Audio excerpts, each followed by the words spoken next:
Yo YouTube, comment ça va aujourd'hui? Ici Kelbel et on se retrouve pour une nouvelle vidéo dans laquelle nous allons découvrir un objet tech. Et aujourd'hui, vous l'avez vu à la miniature, on va découvrir un sac à dos connecté. Ça faisait longtemps qu'on n'avait pas découvert des objets tech de type insolite et je suis ravie de pouvoir faire cette vidéo aujourd'hui. Donc c'est parti, n'attendons plus, jingle.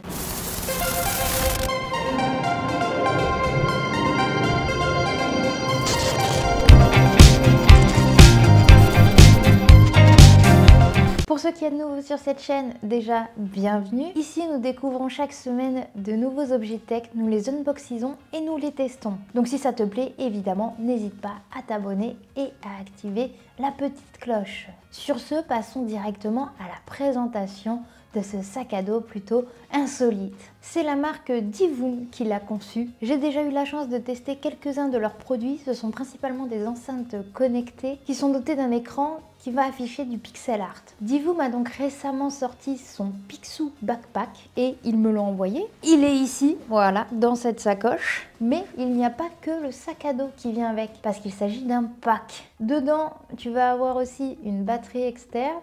Et non mais attendez, je vais pas tout vous spoiler. On verra ça après pendant la partie unboxing. Ce sac à dos est-il juste un gadget un peu sympa, un peu rigolo, ou a-t-il une réelle utilité? Nous allons répondre à cette question dans cette vidéo. Le pack que je vais vous déballer aujourd'hui coûte 99 €, donc avec le sac à dos et les accessoires qui viennent avec. J'ai très hâte de le découvrir et je pense que vous aussi. Évidemment, on a le sac à dos, voilà. Le sac à dos, il est, ma foi, il est beau. C'est un sac à dos noir, classique. Ici, il va y avoir l'écran. Donc, en vrai, quand il est éteint, tu vas pas te douter qu'il va afficher du pixel art, des emojis, ce genre de choses. C'est assez intéressant. D'un point de vue qualité de fabrication, j'ai rien à dire. Il est très quali. Il va y avoir de nombreuses poches, il me semble. Attendez. Derrière, on a des coussinets pour éviter que ça fasse mal à ton petit dos. Et on a aussi une poche arrière. Alors, j'ai découvert les poches arrière il y a très peu de temps et je trouve ça super pratique. Quand tu veux mettre des trucs auxquels tu tiens, tu le mets dans la poche dorsale, on va appeler ça comme ça, et tu peux être sûr que là, au moins, normalement, personne ne va venir te les piquer. Donc, la poche dorsale, moi, j'aime beaucoup. Alors après, là, il y a la petite encoche pour faire passer un câble, voilà. Ah non, mais il y a deux poches dorsales. Sur le côté aussi, derrière, tu vas avoir accès à une poche. Quand tu ouvres le Schmilblick, déjà, il s'ouvre beaucoup. Tu as une poche pour ordinateur, tu as un assez grand espace, 4 petites poches sangles on va dire, et à l'intérieur on a un câble USB tout simplement. Il a l'air pas mal d'un point de vue rangement, donc ce sac à dos est quand même relativement bien fait, les finitions sont correctes, il a l'air d'être de qualité et d'être solide. On a le manuel d'utilisation à l'intérieur et il y a vraiment énormément de rangement. D'un point de vue design du sac à dos, pour l'instant moi je n'ai rien à redire, il va se fondre dans le décor des sacs à dos à mon avis. Comme je vous l'ai dit, il s'agit d'un pack, donc il va y avoir d'autres objets avec ce sac à dos. Nous avons aussi dans ce pack une batterie externe. Oui, parce que sinon il marche pas. Et il faut bien qu'il soit alimenté avec quelque chose. Il nous fournit donc une batterie externe un peu rétro apparemment. Une batterie de 5000 mAh qui va tenir jusqu'à 6 heures. C'est pas trop mal. Quand on ouvre, on a effectivement le câble qui va permettre de charger la batterie. Ok, et franchement, pour ceux qui ont déjà connu les disquettes, moi je trouve qu'elle tue. Elle est vraiment très belle. C'est une très belle disquette. Tu peux mettre ton nom. Il y a le bouton on-off. Il y a aussi écrit HD. C'est assez marrant parce que c'est des petits détails qui font tout. Honnêtement, la disquette est vraiment très belle. Elle est juste beaucoup plus épaisse que les disquettes de base. D'un point de vue design, j'approuve totalement cette disquette. Je sais pas ce que vous en pensez, mais évidemment, n'hésite pas à me dire en bas dans les commentaires tout ce que tu penses de cette vidéo. On la met de côté. Et enfin, nous avons un dernier accessoire qui va rendre toute la logique à ce sac à dos. Il y a cette télécommande tout simplement. Tu vas la mettre sur ta trottinette à portée de main et comme ça, tu vas juste avoir à appuyer à droite ou à gauche pour indiquer aux gens derrière toi que tu tournes à droite ou à gauche, tout simplement. Il y a un bouton on-off et Chanel, pas la marque de luxe. Ça, c'est vraiment un truc qui m'a fait tilt parce que c'est une praticité. Je sais pas si tu roules en trottinette électrique, par exemple, dans un milieu urbain, genre moi pour aller au travail, mais c'est vrai que la première fois que j'ai pris ma trottinette et que je me suis retrouvée à devoir tourner à droite, j'ai paniqué dans ma tête. Je suis en mode, si je lâche la main droite, je tombe. Si je lâche la main gauche, je tombe aussi. Comment tu dis tu tournes quand tu es en trottinette électrique? Alors j'ai vu certaines personnes mettre leurs pieds, comme les motos. Mais c'est vrai que du coup, avoir un signal lumineux qui indique aux gens derrière toi que tu tournes, tu vas pouvoir être plus en sécurité, je trouve. Et c'est ça que je trouve vraiment sympa avec ce sac à dos. Donc ça, c'était pour la partie unboxing de ce petit pack de ce sac à dos connecté. Honnêtement, je trouve que c'est un pack réussi qui est complet. D'un point de vue plutôt caractéristique technique de ce sac à dos, il a une capacité de 17 litres. Si tu te demandes si tu peux le porter quand il pleut par exemple et que tu fais du vélo, oui tu peux, il est résistant à l'eau, ça ne va pas bousiller l'écran LED qui affiche le pixel art.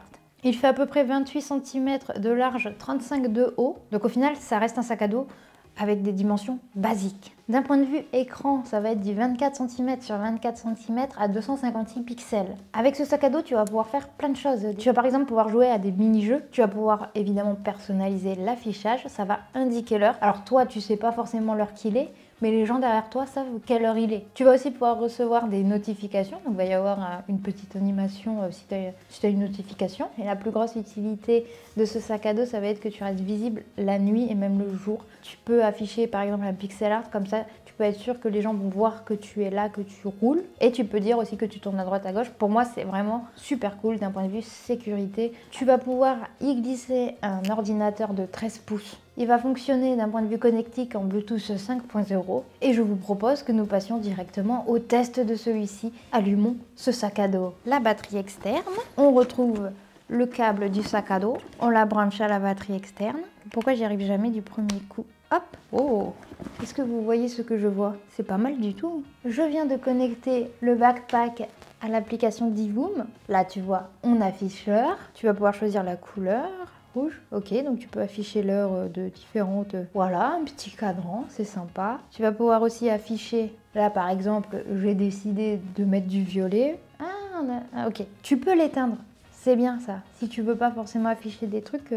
Là, c'est pour être visible, tout simplement. Là, c'est les petits signaux qui peuvent s'afficher. Ah, tu peux être aussi très poli et dire bonjour. Et un petit smiley. Tu vas pouvoir personnaliser et mettre n'importe quel pixel art. Attention, on va mettre. Il y a un Donald Trump qui pleure. Donc alors, qu'est-ce que tu vas avoir du coup accès au jeu. Donc tu as du Tetris. On va voir si je fais Go. À mon avis, ça c'est surtout pour s'amuser avec tes potes. Genre entre deux cours. Il y a quoi d'autre comme jeu? Il y a le jeu en mode tu poses une question et il te répond. Est-ce que les gens doivent s'abonner à cette chaîne? Not now. N'écoutez pas ce sac à dos. Oh, t'as le Snake. J'adorais le Snake. J'adore le Snake. Écoutez, j'arrête cette vidéo et je vais jouer, d'accord? Je suis morte. Donc voilà, il y a des jeux. Ok, maintenant je suis plutôt convaincue. Genre tu t'ennuies avec tes potes, tu te retrouves dehors, parce que de toute façon tu peux que te retrouver dehors, tu peux jouer. Ok, je commence à bien aimer. Maintenant il faut voir comment tu connectes la télécommande au sac à dos. Donc on va voir, tu l'allumes, la télécommande est allumée. Et là techniquement, si j'appuie là, ça marche. Je tourne à droite, je tourne à gauche. Donc ça fonctionne. D'un point de vue sécurité, je trouve ça vachement cool. Les gens pourront te voir de loin et ça c'est cool. La partie jeu est vraiment marrante au final si tu veux jouer avec tes potes et que tu t'ennuies. Non, franchement, je suis plutôt satisfaite de ce sac à dos. Il n'est pas que gadget, il a aussi une utilité de sécurité, de divertissement. À mon avis, c'est un bon sac à dos, un peu marrant qui sort de l'ordinaire. Malheureusement, cette vidéo touche déjà à sa fin. J'espère que celle-ci vous aura plu. Il est donc temps pour moi de vous dire à ciao, bonsoir et à très bientôt pour de nouvelles vidéos. Surtout, n'hésite pas à t'abonner à ma chaîne YouTube. Je suis aussi sur les réseaux sociaux si tu as envie de me suivre. Et voilà, je mets d'autres vidéos là qui vont s'afficher. Comme ça, tu peux voir d'autres vidéos. C'est cool. Voilà.